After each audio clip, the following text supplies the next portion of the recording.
lovely students, this is Adhya. Welcome back to the channel. आज हम start करेंगे 7th class की exercise 2.4 का क्वेश्चन नंबर 3. फाइंड, क्वेश्चन में लिखा है फाइंड और ये एक मेंटल मैथ्स का क्वेश्चन भी बन जाता है और इसके लिए आपको कोई प्रॉपर मल्टीप्लिकेशन दिखाने की या करने की जरूरत नहीं पड़ती. हम इसको डायरेक्ट आंसर देंगे, प्रोडक्ट देंगे. तो आइए देखिए हम इस क्वेश्चन को कैसे करना है. ये है क्वेश्चन नंबर 3 एक्सरसाइज 2.4 का. ठीक है, क्वेश्चन नंबर 3 में हम इसके कुछ पार्ट्स लेंगे. ये फाइंड क्वेश्चन है, निकालिए. हम इसके कुछ पार्ट्स आपके साथ शेयर कर रहे हैं आज और बाकी के पार्ट्स आप सेल्फ प्रैक्टिस में लेंगे. देखिए फर्स्ट पार्ट है, मैं पहले कुछ पार्ट्स उतार देती हूँ यहाँ पर ताकि आपको क्लियर हो जाए. कुछ मिले जुले पार्ट्स ले रहे हैं जिसमें आपका कॉन्सेप्ट क्लियर हो.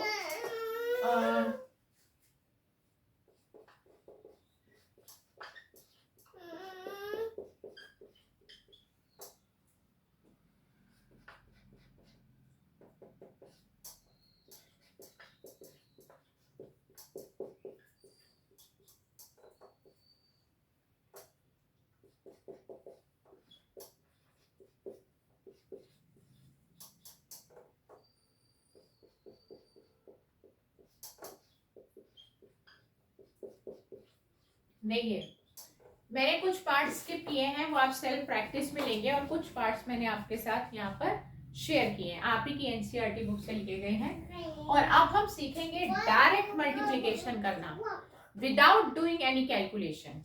देखिए मल्टीप्लाई है और डेसिमल का क्वेश्चन है और मल्टीप्लाई हमें करना है 10, 100, 1000, 10,000 कुछ भी हो सकता है, मतलब जीरो की फॉर्म में है और एक नंबर है डेसिमल के साथ और मल्टीप्लाई का क्वेश्चन है. तो हमारा कॉन्सेप्ट ये कहता है कि आप सबसे पहले चेक करिए, यहाँ पे 10 है, 10 में कितने जीरोस हैं, एक जीरो है. तो आपको मल्टीप्लाई के अकॉर्डिंग इस डेसिमल को राइट साइड की तरफ मूव करना है एक डिजिट. पहले आप 13 उतारिए, ये उतार लिया. 10 में एक जीरो है, ये डेसिमल एक डिजिट राइट साइड में चला गया. अभी 3 से पहले था, अब 3 के बाद है और ये आपका प्रोडक्ट आ गया. पॉइंट के बाद कोई भी डिजिट नहीं है तो आप जीरो लगा सकते हैं और आपका प्रोडक्ट आ गया, यानी कि आपका आंसर आ गया. नेक्स्ट नंबर पे देखिए 10 है, 10 में एक जीरो है, आपका डेसिमल एक डिजिट राइट साइड में मूव करेगा, यानी कि we have to move in right direction. ठीक है, आप पहले नंबर उतारिए 16807. ठीक है, अभी डेसिमल जीरो से पहले है, एक डिजिट राइट को जाना है तो डेसिमल यहाँ मूव करके आ गया और आपका प्रोडक्ट आ गया. नेक्स्ट पे आ जाइए 100. 100 में है दो जीरोस, तो हमारा कॉन्सेप्ट क्या कहता है, मल्टीप्लाई है so we have to move right side. Okay, दो जीरो है so we have to move two digit, हमें दो डिजिट मूव करने हैं राइट साइड में. तो आप पहले नंबर उतारिए. देखिए आपका नंबर है 1561. 1 से पहले डेसिमल है तो 1 को क्रॉस किया, एक. अब आगे तो डिजिट नहीं है, हमें तो दो डिजिट पार करनी है.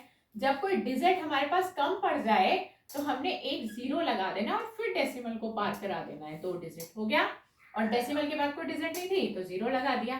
तो आपको समझ में आया कि मल्टीप्लाई में राइट साइड में डेसिमल जाएगा और कितनी डिजिट कितने स्टेप्स क्रॉस करेगा, that is depend on the number of zeros, कितने जीरोस हैं उस पर डिपेंड करेगा.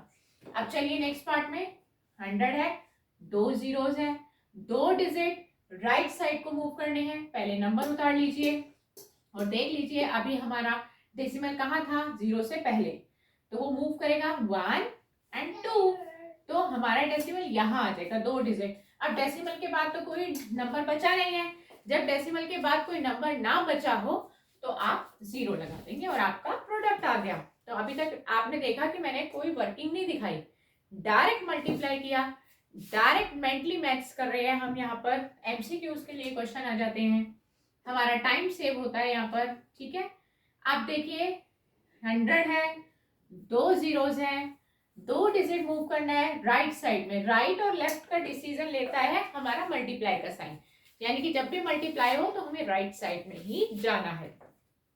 देखिए नंबर है 09. वैसे तो नंबर के आगे डिजिट 0 हो तो उसको ना ले तो भी चलता है, क्योंकि उसकी कोई वैल्यू नहीं रह जाती। 9, अभी डेसिमल 9 के यहाँ पर है, ठीक है, 9 से पहले है, 2 0 है, we have to move 2 digits in the right direction.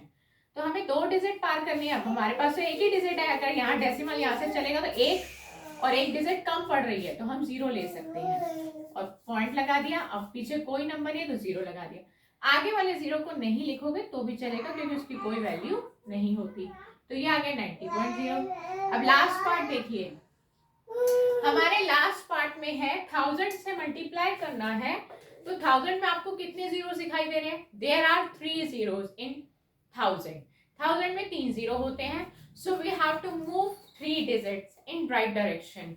तो हमें 3 डिजिट पार करनी है राइट डायरेक्शन में। पहले आप नंबर लिखिए। देखिए अभी मैंने जस्ट आपको बताया था, नंबर से पहले 0 हो तो उनकी कोई वैल्यू नहीं होती, आप खाली 3 भी लिख सकते हैं। अभी आपका डेसिमल यहाँ पर है, आपको 3 डिजिट मूव करने हैं। तो पहले वो यहाँ आया 1, पहले यहाँ पे मैं 0 0 लिख के दिखाई देती हूँ आपको, एक बार देख ही लो। देखिए पहले यहाँ आएगा 1, फिर यहाँ से जाएगा 2, और यहाँ तो कोई डिजिट नहीं है, 3 पे जाने के लिए उसको 1 0 और लगाना पड़ेगा, फिर वो यहाँ आ जाएगा। तो डेसिमल यहाँ आ गया 1 2 3 डिजिट पार करके आ गया। पीछे कोई नंबर नहीं है, 0 लगा दिया, और आगे वाले 0 की कोई वैल्यू नहीं रह जाती। तो अल्टीमेटली आंसर आया 30.0। ये आपका आंसर आ गया। तो हमने आज की क्लास में क्या सीखा कि जब हम 10, 100, 1000, 10,000 से डेसिमल वाले नंबर्स को मल्टीप्लाई करते हैं तो हमें प्रॉपर मल्टीप्लिकेशन दिखाने की या करने की जरूरत नहीं होती, हम उसको मेंटली कर सकते हैं अगर हमें कॉन्सेप्ट पता हो तो। मल्टीप्लाई हमें सिखाता है हमें राइट साइड में जाना है, और 10, 100, 1000 में जितने जीरोस होते हैं उतनी आगे वो डेसिमल मूव करता है। तो नेक्स्ट क्लास में एक नए क्वेश्चन के साथ आपसे फिर मुलाकात करेंगे। Goodbye friends.